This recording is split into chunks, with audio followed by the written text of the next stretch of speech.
buenas noches. De antemano agradecer a la Academia Nacional de Medicina por poder compartir con ustedes este tema, que para mí resulta todo una preocupación y hasta ahora nadie ha querido tomar el toro por las astas, y también al público en general. Y en el mes de febrero, que me encontraba en Bogotá representando a la Asociación Psiquiátrica Peruana, nos reunimos con una serie de personas del área de la psiquiatría de América Latina, y por ahí se comenzó a comentar lo que estaba sucediendo en Uruguay. Como sabemos todos, el presidente Mujica, próximo a terminar su gestión como presidente, terminaría precisamente legalizando la marihuana. Parece que el sector médico no participaría precisamente en este punto de vista que él toma, y conversando con una serie de profesionales de América Latina, los que estaban preocupados eran precisamente los chilenos, porque ya de alguna manera se avisoraba una serie de medidas que se iban a ir tomando. Valía la pena, como hecho anecdótico, ese comentario tan gracioso del presidente de la República, Pedro Pablo Kuczynski, cuando hace un comentario en relación a lo que significa que un troncho no hace nada. Lo que a continuación quisiera compartir con ustedes, esperemos de que el auditorio lo pueda tomar en cuenta, porque ya hay grupos que están pensando ya en nuestro país hablar de una realmente legalización de la marihuana.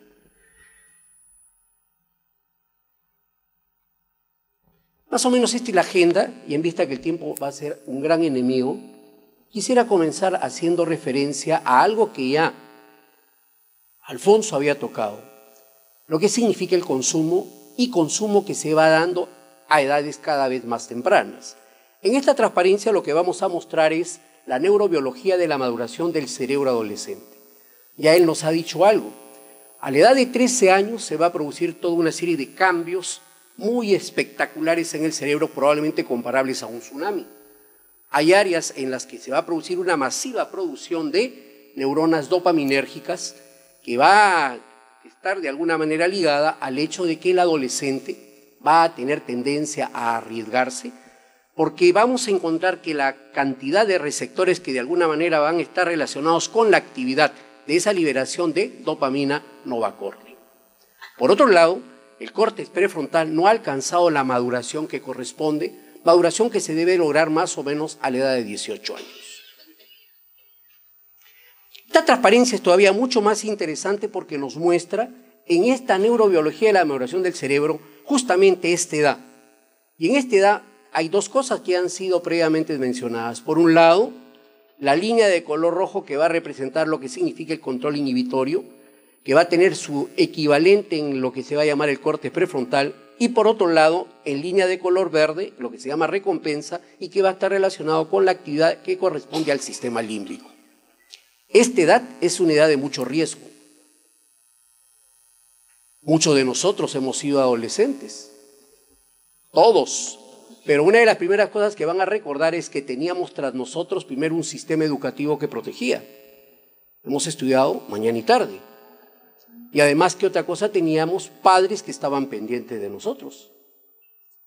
Yo estudié en un colegio religioso. Los días domingos tenía que ir contra mi voluntad a la iglesia. Si yo no iba a la iglesia y no me sellaban la libreta, el día lunes me podía quedar hasta las 7, 8 de la noche. Entonces, ese ámbito va a jugar un papel muy importante, y comparto cuando Milton habla de las adicciones que llaman comportamentales, hay mucho cuestionamiento, porque se han precipitado en tomar el caso de Kimber Jung, que fue la que introduce el término adicción al Internet, para sacar conclusiones que han comenzado a arrastrar y están desviando la objetividad de lo que puede significar este tipo de comportamiento en el cual el control de impulsos está afectado. Pero volvamos a nuestra realidad. Y entonces es en esta etapa que va a jugar un papel muy importante. ¿Por qué razón? Porque el adolescente toma riesgos, busca la novedad y se tornan impulsivos. La suma precisamente de estos tres componentes hace que el sujeto emite el riesgo. Va experimentando con sustancias, va experimentando con conductas y finalmente termina siendo, ¿qué cosa? El abuso de sustancias. Lo que quisiera el auditorio focalizarnos en este momento es el significado de lo que es la adolescencia. Porque cuando el problema ya está, ya lo dijo Alfonso, nada vamos a poder hacer, porque es una enfermedad celular, comparto con lo que él plantea, donde la recaída va a formar parte del proceso y de donde el deterioro cognitivo se va dando. Las evidencias actuales me hablan de que en el consumo de drogas ya hay una disfunción ejecutiva, un córtex frontal que deja de cumplir la función que corresponde. Esta transparencia sigue sobre la misma línea, el negocio del riesgo, es justamente la edad de la adolescencia y vamos viendo pues conductas como las que estamos mostrando acá, donde vamos a encontrar relaciones sexuales tempranas, sin, diríamos, la protección correspondiente y en los embarazos en adolescentes que resultan pues todo un problema. Pero esta transparencia nos va a mostrar parte de lo que se ha ido comentando. Justamente esta línea refleja los 13 años, donde entre el desarrollo de la región que corresponde al córtex prefrontal y el estriado ventral, que forma parte del sistema límbico, se produce esta meseta. Esta meseta va a prevalecer casi a donde llega la adultez, 18 años, y esto va a corresponder justamente a un momento, como dice, predilección por el riesgo en la adolescencia. Señores, pero el asunto no queda ahí. Este estudio sí les va a interesar a ustedes para focalizar qué adolescente es el que está más expuesto al riesgo. Adolescentes y andrógenos, receptores y recompensa. Acá tenemos justamente la relación entre el sistema de recompensa, que ha sido bien descrito por Alfonso, y la actividad sexual. Tenemos el núcleo del área del tegmentum ventral, una vía dopaminérgica, y tenemos acá el núcleo accumbens. Vamos viendo acá justamente esta estructura que es interesante, y vamos viendo acá su asociación con lo que significa el núcleo accumbens. ¿Y qué cosa es lo que quiero recordarles en esta transparencia? La existencia, que en ese momento en que se va produciendo esa cantidad de neuronas dopaminérgicas, comienza a haber receptores que van a captar estrógenos. Y entonces esta curiosa relación hace que el adolescente esté más expuesto al riesgo. ¿Y qué adolescente? Varones. Entonces, una de las primeras cosas que hay que tener en consideración es, acá estaba el doctor Llanos, me parece, un epidemiólogo, está Javier Saavedra, epidemiólogo, y por tanto la información nos va mostrando en los estudios epidemiológicos grupos de riesgo. El problema ya está. Lo que no queremos es que el problema se vaya agudizando y una generación comience a volver a ser afectada cuando comenzamos a encontrar información y evidencias que podemos tomar ciertas medidas. Acabamos viendo el esquema que va mostrando justamente lo que había comentado, la representación esquemática de la influencia androgénica sobre los sistemas de recompensa, específicamente en los adolescentes de sexo, masculino, como habíamos comentado. No sé si estará claro hasta acá. La siguiente transparencia que nos muestra un cerebro también que tiene una cierta particularidad. El cerebro, como bien lo ha descrito hace un momento Alfonso, tiene los centros del placer, tiene el córtex prefrontal, sabemos que hay un progresivo equilibrio en el desarrollo, pero también dentro de su configuración existen receptores que reconocen a la marihuana. Los cerebros de todos nosotros van a reconocer una sustancia llamada anandamina, y esa anandamina va a poder actuar sobre dos tipos de receptores, el receptor CB1 y el receptor CB2. Estos receptores están repartidos en todo el organismo. Antiguamente alguna vez escuchaba que se hablaba de alteraciones en la producción de espermatozoides en el caso del varón. Se hablaba de una azoospermia y no es descabellado, porque existen receptores cannabinoides que están involucrando precisamente esta estructura del aparato genital. Por lo tanto, no es descabellada esa propuesta que se va planteando. Esta transparencia nos va mostrando los sistemas cannabinoides de consumo de marihuana. Lo primero que vamos a resaltar es lo siguiente: alteraciones en el córtex prefrontal, en la transmisión GABAérgica, en el momento en que se va asociando un complejo psicótico, pero en el cual el sujeto está expuesto a la acción precisamente de marihuana, siendo el principio activo el tetrahidrocannabinol. En la parte inferior vamos a encontrar un estudio interesante del año 2014 en el cual se observa que el cannabinol sería un tratamiento potencial para la psicosis. Ya veremos dentro de un momento a qué se refiere. Este otro estudio hace referencia al rol del sistema endocannabinoide en la función cerebral, que es relevante para la esquizofrenia. Algo que no habíamos visto en la transparencia anterior. Aquí vamos viendo por un lado lo que corresponde al sistema de recompensa. Acá tenemos el córtex prefrontal. Estas pequeñas representaciones corresponderían a los receptores que reconocen a la marihuana, y estas zonas que están acá, que es corteza, tendríamos también receptores que van a reconocer precisamente a la anandamina, pero en el caso de haber consumo de marihuana, pues a la marihuana. Acá vamos viendo cómo la cannabis va a terminar afectando al área del tegmentum ventral y la corteza prefrontal, donde vamos a encontrar receptores que van a reconocer a la marihuana. Bien, no sé si me han entendido hasta acá. Este panorama lo que busca es sensibilizar para lo que vamos a ver a continuación. Lo primero que vamos a observar es lo siguiente. Si se empieza a consumir cannabis antes de los 15 años, se tiene el riesgo 4 veces más de desarrollar una enfermedad psicótica antes de los 26. Ya lo dijo Alfonso, vamos a encontrar epigénesis. Las histonas y otras zonas más del ADN va a poder ser afectado epigenéticamente por la marihuana, abriendo la posibilidad de despertar un sinfín de enfermedades, de trastornos psiquiátricos, si utilizáramos ese calificativo. Otra cosa interesante que es, cuanto mayor sea la cantidad de cannabis consumido, mayor será la probabilidad de presentar síntomas. Y lo observamos como la concentración de marihuana va cambiando. La Oficina Nacional de las Naciones Unidas de Drogas y Delito más o menos dice que en proporción en la marihuana, más o menos vamos a encontrar el 5% de tetraidrocannabinol. Pero los estudios han ido demostrando en el trayecto de los 25 últimos años que la concentración ha ido incrementándose, llegando casi al 30%. Entonces estamos hablando de una marihuana mucho más potente. Para los farmacologos, cuando una sustancia tiene efecto sobre el organismo, se habla de un nivel, de la llamada nivel o dosis mínima terapéutica, para hablar de una dosis mínima tóxica y para ver el rango de acción. Y si hablamos de esas concentraciones, estaríamos hablando de un gran nivel de toxicidad que estaría ocurriendo en diferentes regiones del cerebro.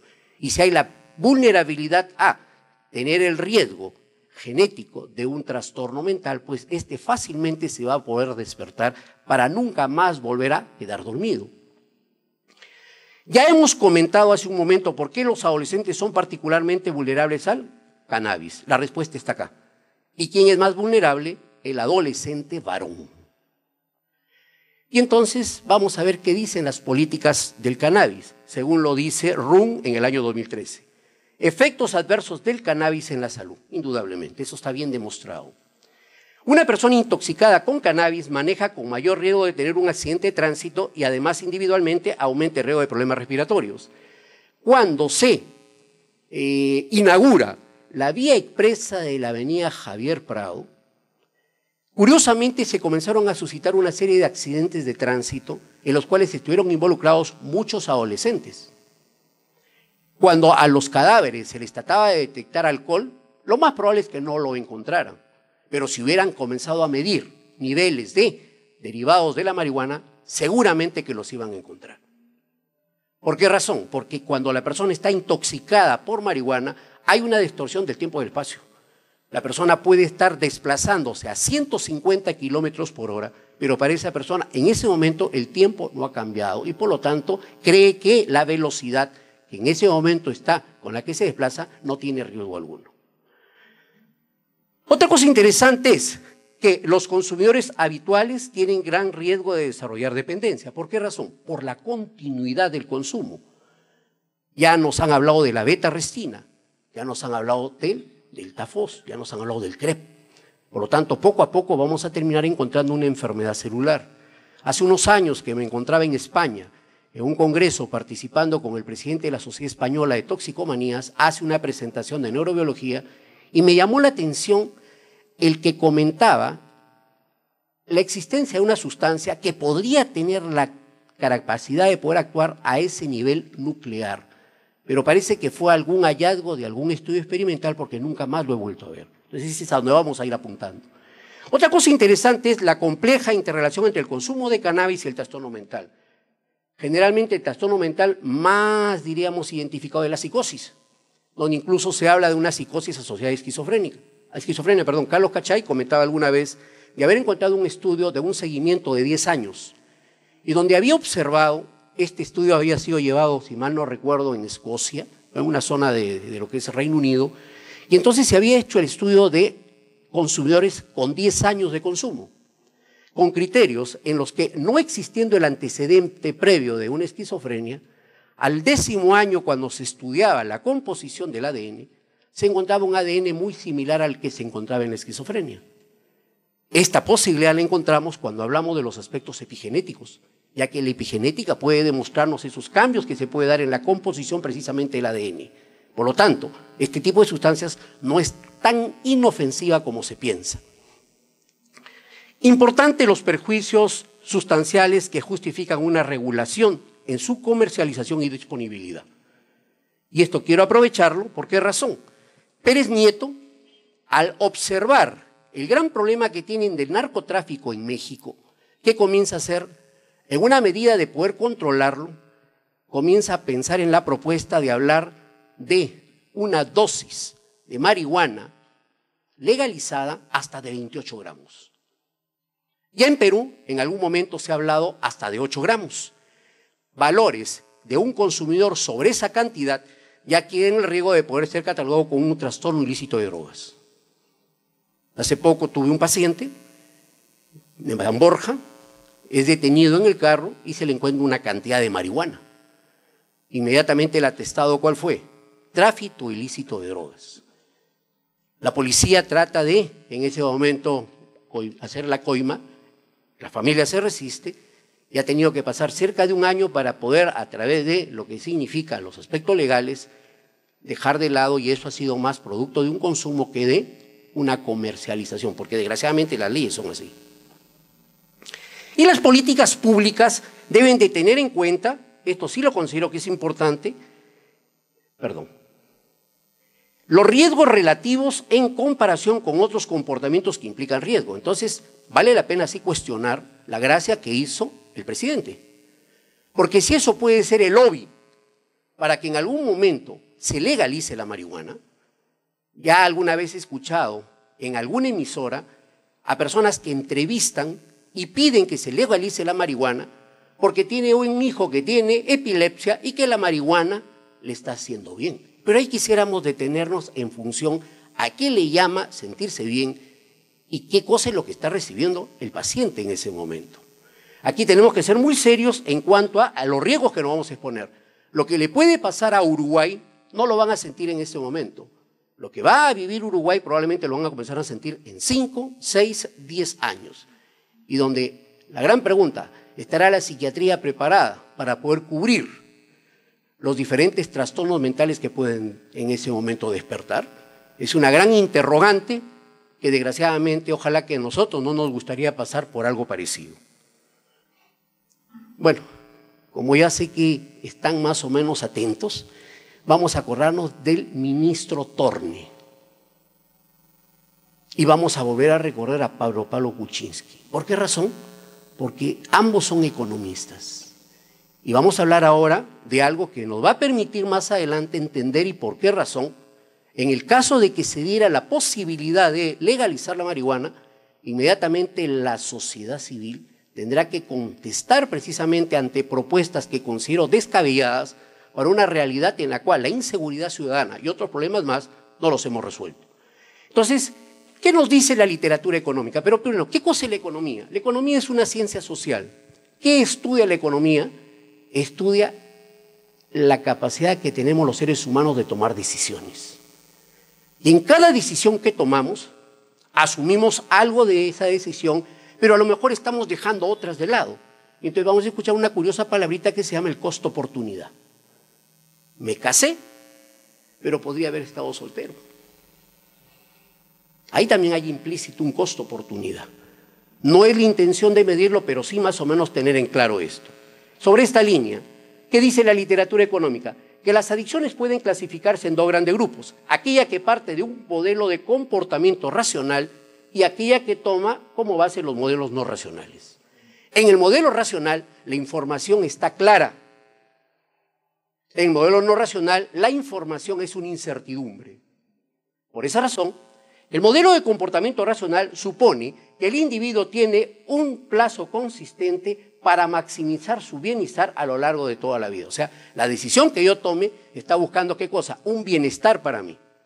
Me caso, pierdo mi soltería, pero en cambio, ¿qué sucede? Tengo mi pareja, tengo mis hijos, mi trabajo mejora y a lo mejor me voy a sentir mucho mejor. En el modelo de corte racional vamos a introducir un término que hoy día también ha sido expuesto. Hay dos tipos de adicciones, las no dañinas y las dañinas. Y las adicciones dañinas suponen la presencia de dos condiciones. La primera, el reforzamiento. ¿Y ese reforzamiento cómo se da? Cuando la persona consume la sustancia, la acción que tiene la sustancia en los centros del placer, se produce liberación de dopamina y la persona cómo se siente bien. Pero por otro lado, ¿qué encontramos? La tolerancia, que hoy día ya le han dado una explicación neurobiológica, que nos dice, mientras más se consume el bien o se realiza la actividad, menor es el bienestar futuro que proporciona el mismo nivel de consumo o de actividad. Becker es un estudioso de la economía, pero de la economía de las drogas.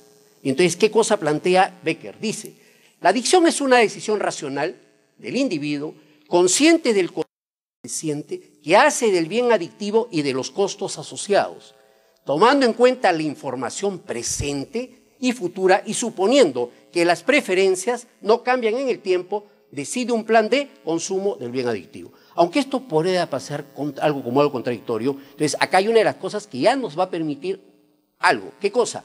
¿Qué medidas preventivas yo puedo tomar para incluso poder comenzar a enfrentar frente al problema de las drogas un problema que no es de ahora, un problema que ha sido de siempre? El nivel óptimo de consumo balancea el beneficio del corto plazo con lo del largo plazo. De esta transparencia, ¿qué cosa es lo que quiero resaltar? El adicto vive solamente el presente. Para el adicto no existe futuro. El presente está en función del placer que obtiene por la acción inmediata de la droga y por los cambios neurobiológicos que han sido bien descritos. Para el adicto no existe futuro. Esa es una de las cosas que hay que tomar en consideración. Y entonces vamos a ver el óptimo del consumidor. Y entonces acá vamos a colocar un gráfico que los economistas manejan muy bien. Y entonces vamos a colocar acá dos situaciones. Tenemos M y N. ¿Qué cosa puede significar M? M puede significar comprarse libros. Y N puede significar ¿qué cosa? Ir al cine. ¿Y esta curva qué significa? Que por más que yo quiera ir al cine o por más que yo quiera comprar libros, ¿qué cosa yo lo que tengo que tener? Un ingreso. Ese ingreso lo quedo representado de esta manera y todo lo que está hacia adentro es lo que yo puedo adquirir en función del dinero que yo tengo. Mi satisfacción va a alcanzarse en este punto en el cual el equilibrio representa que con el ingreso que yo tengo puedo adquirir algo de X, puedo adquirir algo de Y, pero tengo que alcanzar en este momento la satisfacción que ello representa. ¿Qué dice la leyenda? El objetivo es maximizar la satisfacción dado un ingreso determinado, la máxima satisfacción cuando se agota su ingreso. Pero es así como responde un adicto. Entonces, en un adicto, ¿qué tenemos? Tenemos por un lado a lo mejor el ingreso que se obtiene por trabajar y acá puede estar su consumo. Entonces vamos viendo que en el adicto la curva cambia y se va al extremo.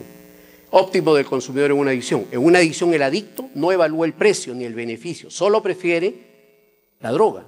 La ubicación del óptimo indica la racionalidad del consumidor. Entonces, ¿por qué hago esto? Porque cuando algún economista tenga la osadía de querer hablar de legalización de drogas, en especial de marihuana, tenemos el argumento con el cual vamos a desbaratar su propuesta. Y no es que esté en este momento exagerando en mi apreciación. Ya han habido economistas que han sido entrevistados en RPP y donde orondamente hablan de legalizar la marihuana. Entonces, si el desconocimiento del auditorio no toma en consideración precisamente lo que comento, entonces muy fácilmente se van a ceder a las presiones mediáticas que a lo mejor grupos vamos a ir encontrando en el gobierno y que fácilmente va a terminar dando leyes que a final de cuentas va a terminar siendo todo un dolor de cabeza, no solamente para las familias que están expuestas a esto. Hace un par de días, mientras iba revisando un poco más la información de enriquecer mi exposición, veía cómo es que se hace propaganda de mejorar la calidad de marihuana. En la Universidad Agraria hay marihuana hidropónica. Hay marihuana hidropónica. Sin ofender a nadie, en la Universidad Católica, en la Facultad de Arte, los estudiantes consumen marihuana. No necesariamente hidropónica, como comentaban hace un momento, puede ser la famosa Scan y cualquier tipo de marihuana que salga al mercado y donde, como la información no se tiene clara, inmediatamente aquel que quiera adquirirla fácilmente va a ceder, la va a adquirir y la va a consumir. Pero sigamos acá, veamos. Prohibición de la droga. ¿Por qué es tan difícil acabar con los mercados del alcohol y de drogas si ha pasado tanto tiempo? Esta es una curva interesante donde en azul nos va mostrando la demanda y esta línea va a representar la demanda y estas dos líneas van a representar la oferta. Y entonces, ¿qué sucede? Acá tenemos el vendedor de drogas. Entonces viene la medida del Estado, prohibición para poder, ¿qué cosa? Reducir la oferta de drogas. Y muy bien, cuando se da la prohibición, ¿qué pasa con la curva de oferta? Se va hacia la izquierda. Todos diremos que bien. Pero veamos detenidamente esta curva. Si esta curva representa la actividad del vendedor, ¿qué se dice? A un precio 1, el vendedor va a vender X1 de droga. Pero cuando la curva se desvía hacia la izquierda, efectivamente, oferta menos. Pero ¿qué nos llama la atención? Nos llama la atención que el precio se incrementa. Y por lo tanto, ¿qué es eso? Eso es negocio. Por esa razón se fracasó la ley seca. Uno de los grandes vendedores de licor en la ley seca americana, ¿quién fue? La familia Kennedy. No solamente fue Al Capone y sus vasallos, fue la familia Kennedy. Porque encontraron estratégicamente una forma de cómo lograr dinero. La ley seca no, diríamos, obtuvo lo que se quiso. Y entonces, eso por favor quisiéramos tenerlo bien claro cuando hablamos de la prohibición de la droga. El que es adicto, aquí, esta medida sí puede proteger a alguien. ¿A quién? A los adolescentes. ¿Por qué? Porque siendo el precio mayor, ellos no van a tener la opción de poder comprar. Es como que en este momento una botella de cerveza, en lugar de que cuesten 5 soles, que cueste 50. ¿Quiénes podrán comprar la botella de cerveza? Aquellos que trabajamos. Y si somos médicos, mejor todavía. Porque dicen que ganamos bien. ¿Y quiénes no podrán comprar la cerveza? Los adolescentes. Depende. No podrán comprar cerveza, pero sí pueden comprar, ¿qué cosa? Guinda. Entonces hay que tener bien el mecanismo. Hay productos sustitutos que tienen que ser controlados. Y eso ya no nos corresponde a nosotros, pero son elementos que sí podemos tomar en consideración. Muy bien, no sé si me han entendido hasta acá. Pero veamos esta transparencia que tiene algo de particular. ¿Qué pasa si una de las medidas es dar educación acerca de las drogas? Y cuando hablamos de educación, hablamos de educación. Ahí tenemos que comprometer a quién, al Internet. Tenemos que comprometer a quién, a Google. Tenemos que comprometer a quién, a todo aquel sistema que nos permite el acceso a Internet. No, que no se puede porque es Internet. Muy bien, hagamos lo que hace China. ¿Qué hizo? Cerró el ingreso de Google. ¿Dónde? En China. O como lo ha hecho ¿quién? Cuba. No vamos a llegar a los excesos, pero sí existen medidas. ¿Qué cosa se logra cuando se da la información? La educación acerca del uso de las drogas reduce ¿qué cosa? No la oferta. Lo que va a reducir ¿qué cosa es? La demanda. Si la demanda estaba acá, entonces ¿qué sucede? La demanda cae. Y si en este momento la droga 1 se podía adquirir al precio 1, cuando llega la información a las personas y esta curva se desvía, ¿qué cosa es lo que se observa? La cantidad disminuye. Pero además, ¿qué otra cosa disminuye? El precio. Y por lo tanto es una medida con la cual se podría desbaratar ¿qué cosa? El tráfico. Pero tiene que ser una medida bien hecha, la que sería la justificación que quiera hacer ¿quién? Peña Nieto. Pero él solamente quería hablar de aumentar la cantidad de gramos, pero la información, que es lo que más nos interesa, no se percibe en la propuesta que él plantea. Y hemos hablado del óptimo del consumidor, estamos hablando de la dificultad que es acabar con el mercado de drogas. Aquí vale la pena recordar que si bien se dio este mecanismo, pero ¿qué es lo que van a aparecer? Los vendedores se van a arriesgar. Y no interesa que haya pena de muerte, que es lo que ha pasado con muchos burrier que se les detiene en el aeropuerto Jorge Chávez y se van a descansar, si son varones, a Sarita Colonia, y si son mujeres, ¿dónde? A la cárcel de mujeres. ¿Sucederá lo mismo en Singapur? ¿Sucederá lo mismo en países como Malasia? No, señores, ¿ahí qué hacen? Pena de muerte. Tampoco quiero llegar a medidas de esa naturaleza, pero sí tener bien claro lo que puede suceder. Bien, los psicólogos mucho hablan en trabajos de investigación de un concepto que es importante, la percepción del riesgo. Entonces, hablamos percepción de riesgo para el consumo de una droga, podemos hablar de percepción de riesgo frente a la exposición a un comportamiento como usar el Internet. ¿Qué sucede? Estos autores plantean, en el consumo adictivo, la valoración subjetiva del riesgo a la vez corresponde a una falla de mercado. ¿Cómo es eso de falla de mercado? ¿Qué cosa es lo que está sucediendo en el momento actual en el sistema sanitario? La actitud paternalista que siempre hemos tenido los médicos, en los cuales somos los que decidimos muchas veces sobre la salud de los pacientes, se ve en este momento contrarrestada por la Ley General de Salud. ¿Y qué dice la Ley General de Salud? El paciente tiene derecho ¿a qué? A conocer su historia. Y el paciente también tiene derecho a conocer qué cosa es su enfermedad y la intervención que se le da. En el primer caso, no hay de por medio información. A veces muchos médicos se generan verdaderos problemas, como lo que sucedió hace poco con esa jovencita que fue operada en el hospital Guillermo Almenara, y donde nos encontramos que la coagulación intravascular diseminada, creo que es lo que había terminado presentando ella, habían los riesgos de problemas de circulación en extremidades y que se perdieran. Entonces el médico se gana un problema, ¿por qué? No transmitió la información precisamente de esta persona. Si la información se hubiera dado, la actitud hubiese sido diferente y los medios de comunicación no hubieran desinformado.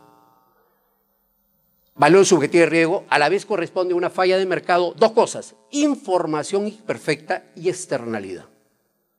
Si nos vamos a el Jockey Plaza, nos vamos a Ripley y nos compramos una prenda de vestir, a lo mejor la prenda de vestir se llama XXW, vamos a Ripley y vamos a preguntar XXW ¿qué es? Nos van a decir las bondades, nos van a decir que es una marca que viene de a lo mejor París, y entonces inmediatamente vemos, nos sentimos cómodos. ¿Y cuánto vale? Tanto. Ese tanto puede ser $500. Si tengo el dinero y me quiero dar el gusto, lo pago. Si no cuento con el dinero y no me quiero dar el gusto, no lo pago. Pero yo sé que si me doy el gusto, la información tiene que ser transparente. Cualquier falla que tenga, entonces yo tengo derecho a reclamar y para eso me respalda ¿quién? Indecopi. Acá hay un problema. En el caso de drogas, la información es imperfecta, con lo que cuenta el consumidor respecto a los riesgos reales asociados al consumo del bien. Este detalle es un detalle interesante a tomar en cuenta. Y por otro lado, las externalidades. ¿Con qué tienen que ver las externalidades? Con las consecuencias. Se vende licor y lo único que dicen es, si usted maneja, no conduzca. ¿Nunca han visto eso o no? Muy bien. ¿Y alguna vez nos hemos preguntado por qué razón los españoles se van de tapas? ¿Los médicos alguna vez se han puesto a pensar por qué razón muchos dicen los españoles no vamos de tapas? Se toman su trago y ¿qué hacen? Comen. Y el alimento en el estómago, ¿qué hace? Retarda la absorción. El peruano, ¿cómo hace su consumo? Si es adolescente, es un binging drinking. Que es un adolescente y a lo mejor es un adulto joven, ¿qué hace? Binging drinking, ¿qué hace? Se pone a tomar como vikingo. Es el que llaman el consumo nórdico. Y esto a la larga comienza a generar una serie de problemas en la salud. Ese tipo de información nunca es recibido. El tabaco mata. Y una de las medidas, ¿cuál es? Le colocan un tremendo pulmón, totalmente lesionado, pero eso no sensibiliza a la sociedad, no sensibiliza al individuo. La información no se da como debe de darse. Y ahí es donde tenemos justamente, no solamente la información imperfecta, sino también tenemos la externalidad. Lo anterior, aplicado al consumo de tabaco u otra droga de abuso, supone que las políticas informativas deberían ser capaces de aumentar la percepción de riesgo en los consumidores. Alguna vez me entretuvo un programa que se llama Al fondo hay sitio, que por fin ya termina. Hasta ahora el único que nunca lo he visto borracho ha sido al hijo menor ni al cura. Todos, absolutamente todos, aparecen en episodios totalmente embriagados. Y haciendo tremendos papelones. La pregunta es, ¿este medio de comunicación qué tipo de estereotipo emite en relación al consumo de una droga? Que si bien es legal, es una droga muy letal. Entonces la información no llega como debe de llegar y finalmente tenemos severos problemas. Yo soy psiquiatra, enfrentaré el problema de la adicción. ¿Usted, doctor, es? Endocrinólogo. Entonces la endocrinología también va a estar involucrada cuando se produzca algún tipo de alteración en el sistema que corresponde a CRF, ACTH, cortisol. Ni qué decir insulina. Ese tipo de información es recibida. La VACU se llena de plata y plata y plata, pero en ningún momento asume qué cosa, la responsabilidad que corresponde.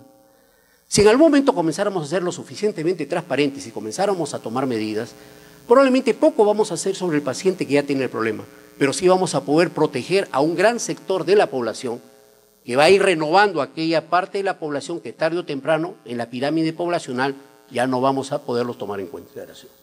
Bien, para ir cerrando, bienes adictivos son diferentes de acuerdo con su poder adictivo y con el bienestar que genera en el corto plazo y en el largo plazo. Las personas que valoran más el presente que el futuro tenderán a ser más adictas. Y el grupo del adolescente es un grupo que puede tener ese riesgo. El adolescente no ve el futuro, ¿lo ve qué cosa? Ve el presente. Segundo, un cambio en el precio afectará la demanda presente y futura. Pero muchas veces, alguna vez van a escuchar una palabrita que se llama elasticidad. A veces los cambios son tan sutiles que a lo mejor basta que aumente algo, pero también el consumo se pueda ir manteniendo. Muchas veces vamos a encontrar un término de elasticidad positiva, elasticidad negativa, que son conceptos que los economistas manejan muy bien y en esa medida ellos van a ir aplicando en estas medidas. La información sobre el daño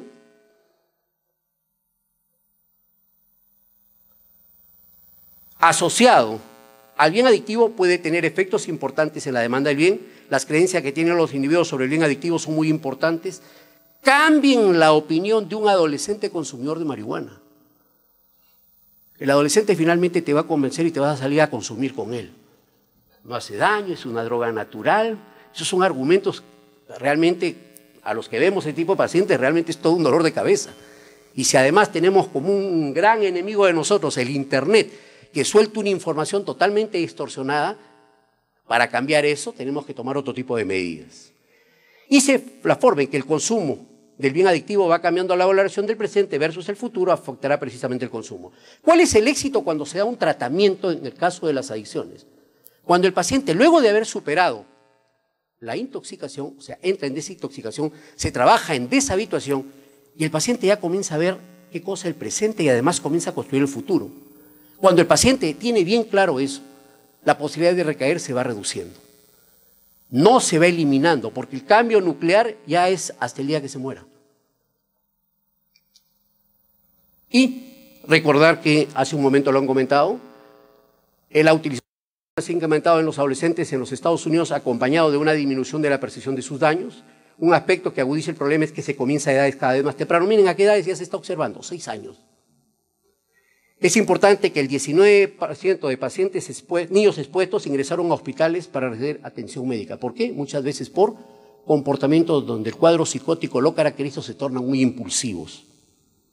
Y la necesidad de producir nuevos medicamentos a partir de la marihuana, pero aquí hay una creencia totalmente distorsionada. Se cree que el utilizar la marihuana significa fumarla.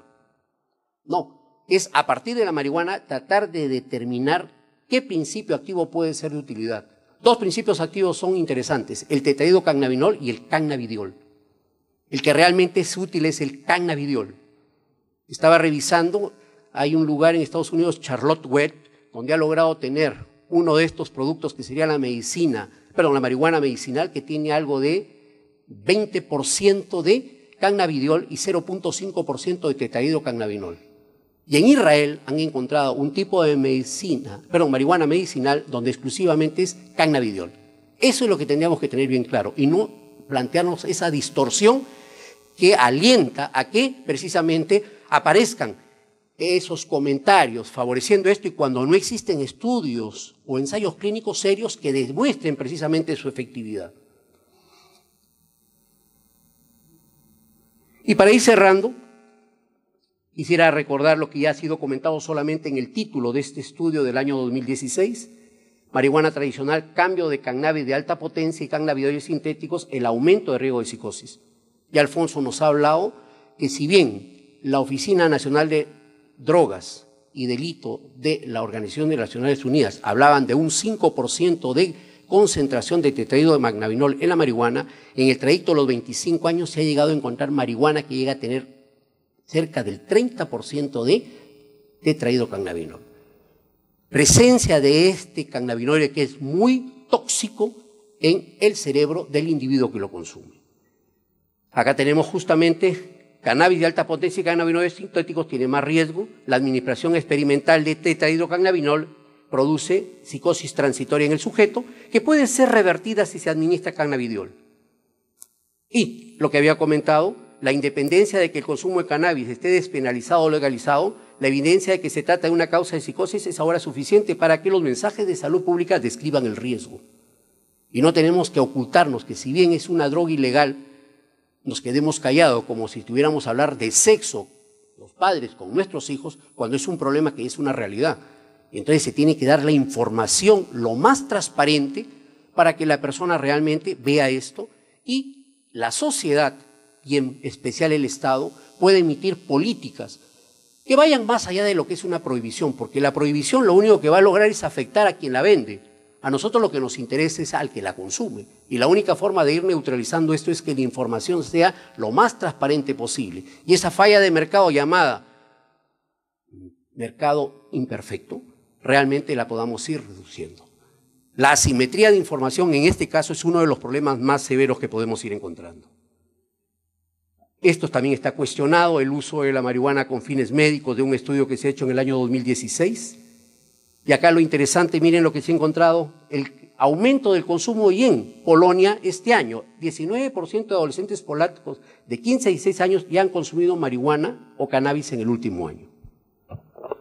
Bueno, vale la pena entonces recordar para ir cerrando que el consumo de sustancias adictivas corresponden a fallas de mercado, donde se hace hincapié la necesidad de aumentar la regulación de estos bienes y además, aquí viene algo contradictorio, si bien toda persona tiene derecho y libertad para hacer las cosas porque vivimos en democracia, pero hay que recordar que al asumir estas conductas le hacen daño a terceros y por lo tanto el Estado no puede ser indiferente y actuar pasivamente frente a un problema que tarde o temprano va a causar grandes dolores de cabeza. ¿Por qué razón? Porque los servicios de salud son insuficientes y tomar medidas para poder hacer esas intervenciones se hace mucho más problemático. Muchas gracias.